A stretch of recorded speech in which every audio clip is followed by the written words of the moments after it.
Okay. So, మాకు ఒక question ఉంది మౌలి. ఏంటి అంటే ఇప్పుడు సపోజు ఇలా అనుకోని పరిస్థితిలో ఫ్యూచర్‌లో అవ్వదనుకో 100%. ఒకవేళ నువ్వు ఖైదీగా ఇరుక్కుపోయి తప్పించుకోవాల్సొస్తే, సో ఏ ఐడియా ఉపయోగించి తప్పించుకుంటావు? మైక్. ఏ ఐడియా అంటే అంటే ఎలా? దొరికిపోకుండా తప్పించుకోవడం ఎలా? జైల్లోనే ఉంటాయండి కొంచెం ప్రశాంతంగా. తప్పించుకోవా అసలు? ఎందుకు ఫ్రీ ఫుడ్ వస్తదనా? ఫ్రీ ఫుడ్ వస్తుంది, ఈవెంట్లకి వెళ్ళక్కర్లేదు. ఎందుకు నీకు ఈవెంట్లకి వెళ్ళడం ఇష్టం ఉండదా?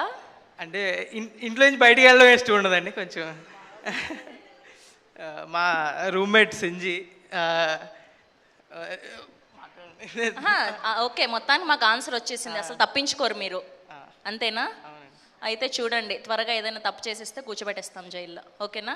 తప్పకుండా అండి. తప్పకుండా అంటే అసలు ఎలా చెప్తున్నాడు. ఓకే, ప్లీజ్ మీ బ్లెస్సింగ్స్ కూడా అందిస్తే మీ ఫ్రెండ్. నా రూమ్మేట్ సింజి.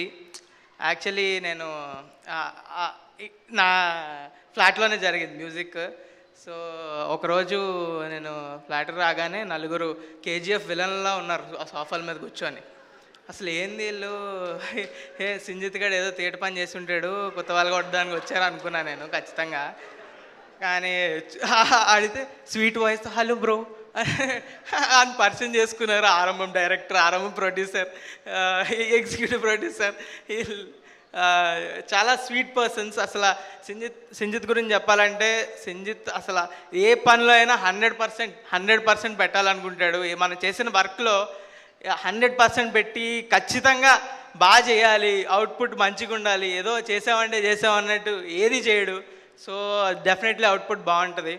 అండ్ అజయ్ ఒక రెండు గంటలు మాట్లాడుకున్న ప్రతిసారి అజయ్ చాలా జెన్యున్ పర్సన్. అసలు తన కష్టాలు చెప్పుకుంటుంటే అయ్యో బాబోయ్ ఈయనకి ఎట్లయినా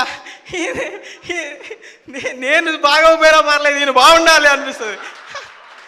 సో అలాంటి జెన్యున్ పర్సన్కి అందరూ హెల్ప్ చేస్తారు డెఫినెట్లీ. అందుకే అందరూ చాలామంది ఫ్రెండ్స్, అందుకనే ఎంతోమంది వచ్చారు. డెఫినెట్లీ వీళ్ళు ఏంటంటే very responsible persons.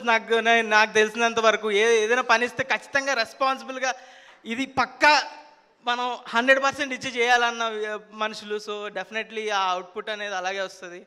I wish them a very all the best for ఆరంభం ఆన్ May 10th. పక్కా చూడండి, మీ అందరికీ నచ్చుతుంది. I'm also waiting from a long time. Thank you so much. And ఇప్పుడు నవీన్ గారిని మాట్లాడవలసిందిగా రిక్వెస్ట్ చేస్తున్నాం.